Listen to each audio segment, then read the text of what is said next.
अस्सलाम वालेकुम नाज़रीन, मैं हूं फरूख अब्बास न्यूट्रल बाय जावेद चौधरी में। नाज़रीन, जनरल तारिक रशीद खान साहब हमारे साथ मौजूद हैं और हमने आपको पहले एपिसोड में बताया था कि हम उनसे इस एपिसोड में बहुत ही खतरनाक सवाल करने वाले हैं। लेकिन उन खतरनाक सवालों पर जाने से पहले जो पहला सवाल मैं उनसे करना चाहता हूं वो है उनकी पोस्टिंग के बारे में कि जब वो सऊदी अरेबिया में रहे और सऊदी फोर्सेस के साथ रहे, ये फोर्सेस कैसी हैं? ये अरबी क्या मतलब जंगजू लोग हैं, कैसे लोग हैं? मतलब ये हम उन्हें वैसे तो जानते हैं नॉर्मली, मतलब एक तारुफ तो है, लेकिन जंग लड़ना या एक वो जिसे कहते हैं ना रिजॉल्व, वो एक डिफरेंट चीज है। तो जनरल साहब से ये जानते हैं कि जब ये वहां पे थे, इनके पास कुछ वाकयात भी हैं बाय द वे, वो भी जनरल साहब आपको बताएंगे उसके अंदर। जनरल साहब, ये कैसे लोग हैं? आप जब इनके दरमियान में पोस्टेड रहे तो आपने कैसा पाया इन्हें? देखिए, सऊदी बड़े ज़बरदस्त लोग हैं। वो मेरा तो बहुत ही अच्छा एक्सपीरियंस है। ठीक है। वो मतलब समझे कि भाइयों से ज़्यादा आपके साथ भाई बन के रहते हैं और बड़े खुले दिल के लोग हैं। और जो एक मैंने क्वालिटी उसमें देखी ना, अगर एक सऊदी तरक्की कर रहा है, प्रॉस्पर कर रहा है, तो दूसरा खुश होगा। ठीक है। हाँ, उसको फिक्र ही नहीं होती दूसरा क्या कर रहा है। ठीक है। हमारे यहाँ तो ये होता है ना, एक तरक्की कर रहा है, दूसरी टांगे खींच रहे होते हैं, अपने से ज़्यादा दूसरे की फिक्र। वहाँ ये चक्कर नहीं है। ठीक है। वो बड़े एक दूसरे के साथ जुड़ के कबायली कल्चर, जैसे मुख्तलिफ कबाइल हैं सऊदी बेसिकली, जैसे उनके अंदर हाँ जी, बिल्कुल। कबाइली थे। जी, जी। और ऐसा ऐसा फिर वो उन्होंने इवॉल्व किया है। अब जब मैं वहाँ शुरू में 1984 में हम गए वहाँ पे, तो और हमें मेरी जो यूनिट सेटअप था वो हम सऊदियों के साथ ही रहते थे। अच्छा। हाँ, वहाँ अरबी में कहते थे कायदा मंतका शुमालिया अल गरबिया। ठीक है। ये उनका कैंटोनमेंट है जो कि उनकी सरहद मिलती है जॉर्डन के पास और आगे इसराइल की तरफ जगह इलाका है, वहाँ पे था ये। ठीक है। आप नॉर्दर्न एरिया कमांड कह सकते हैं उसको। ठीक है। तो हमारे यहाँ तो बड़े ऑर्गेनाइज तरीके से हम जैसे ड्यूटी करते थे, तो उनको मैंने ये देखा शुरू में, बड़ी इंटरेस्टिंग सी चीज़ है कि हम सुबह जब जाते थे अपने ऑफिस वगैरह, रास्ते में मतलब फर्स्ट लाइट के करीब सुबह अली सुबह पहुंचते थे, तो बाद सऊदी वहाँ गार्ड पोस्ट थी, चेक पोस्ट थी, वहाँ सऊदी गार्ड खड़े होते थे। तो जहाँ जहाँ एक एक संतरी खड़ा होता था, साथ साथ एक ब्यू गाड़ी या कैटलिक गाड़ी अच्छा, वो साथ खड़ी होती थी। संतरी की? संतरी। ठीक है। संतरी साहब खड़े होते थे राइफल पकड़ के उधर। ठीक है। और अगर ड्यूटी उनकी सुबह 5 या 6 बजे तक है तो घड़ी में टाइम देखता था, और उस टाइम पे जब खत्म हो गया तो राइफल उठा के गाड़ी में रखी और गाड़ी स्टार्ट करके शायद दूसरा आया या नहीं आया, दूसरा चाहे पहुंचे या नहीं पहुंचे, और वो चले जाते थे। संतरी साहब चले। हाँ, अपनी ड्यूटी करते थे। ठीक है। ग्रेजुअली फिर जब वो गल्फ वॉर हुई 91 में, तो उन्हें एहसास हुआ कि भाई ऐसे काम नहीं चलेगा। अब सऊदी इतने मैग्नानिमस हैं अपने डीलिंग में कि अगर जब खाना खाते थे तो जो प्रिंस वगैरह आते थे उनके साथ ड्राइवर भी बैठ जाते थे। अच्छा। हाँ, मतलब जैसे होता है ना, ठीक है। जैसे हम तो हमारे यहाँ थोड़ा फर्क रखते हैं, वहाँ ये नहीं था। अच्छा। कि जब खाने के टेबल पे बैठे हैं, खाना भी नीचे बैठ के खाते थे, ठीक है। तो गोल थाल में खाना आ गया और वहाँ बैठ गए, और जगह है तो वो आप प्रिंस का ड्राइवर भी साथ आके बैठ जाएगा। अच्छा। और वो खाएंगे बैठ के। ये तो अच्छी रिवायत। अच्छी रवायत है ना।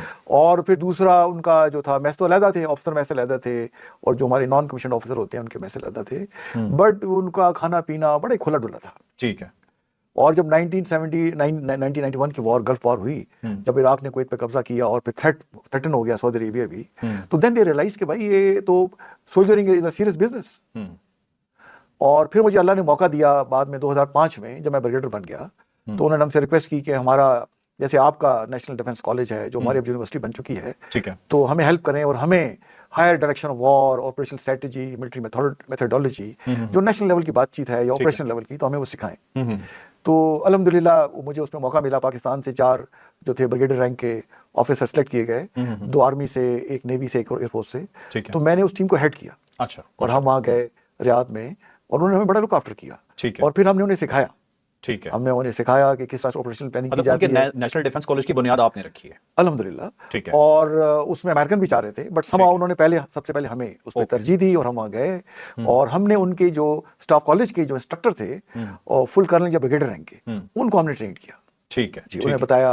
और ट्रेनिंग से पहले जब उनका स्टैंडर्ड था, उनके आर्मी, नेवल और एयर चीफ को पता था, जब हमने ट्रेनिंग मुकम्मल की और फिर उन्हें दिखाया कि आपके जो ये ऑफिसर हैं अब कैसे बातचीत करते हैं, तो there was a sea difference. ठीक है। ओके। हाँ, वो बड़े हैरान हुए और बड़ा हमें अप्रिशिएट किया उन्होंने कि आपने इतनी मेहनत से इनको ये किया है। तो सऊदी अरेबिया के साथ हमारी जो कोलैबोरेशन है, वो हमारे दिलों का रिश्ता है, और वो बहुत ही अच्छे लोग हैं। ये अरब जो हैं, जैसे सऊदी अरब हो गया या उसके आगे कतर है, यूएई है, ये सारा एक ही ब्रीड है, इकट्ठे ही, मतलब अरब आप इन्हें कहते हैं। मुझे पता है आप सफीर रहे हैं ब्रुनाई दारुल इस्लाम में। ये आपने जितनी बातें की, जितना कुछ बताया सफारती लिहाज से लोगों को पहचानने के लिए कि लोग कैसे हैं, बिल्कुल आपने एग्जैक्ट बिल्कुल ठीक डेफिनेशन आपने बताई।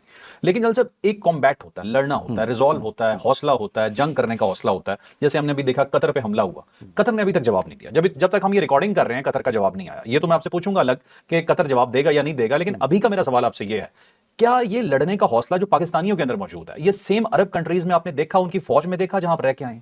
देखें, एक बड़ा माकूला है जो आई थिंक प्रिंस जो मोहम्मद हैं दुबई के, उनसे वो मंसूब किया जाता है कि strong leaders creates good time. ठीक है। एंड जो गुड लीडर्स होते हैं, ये क्रिएट्स, ये है strong leaders creates good time. ठीक है। And good time creates weak man, ठीक है। And weak man creates hard time, okay. And hard time creates strong man. तो ये एक साइकिल है।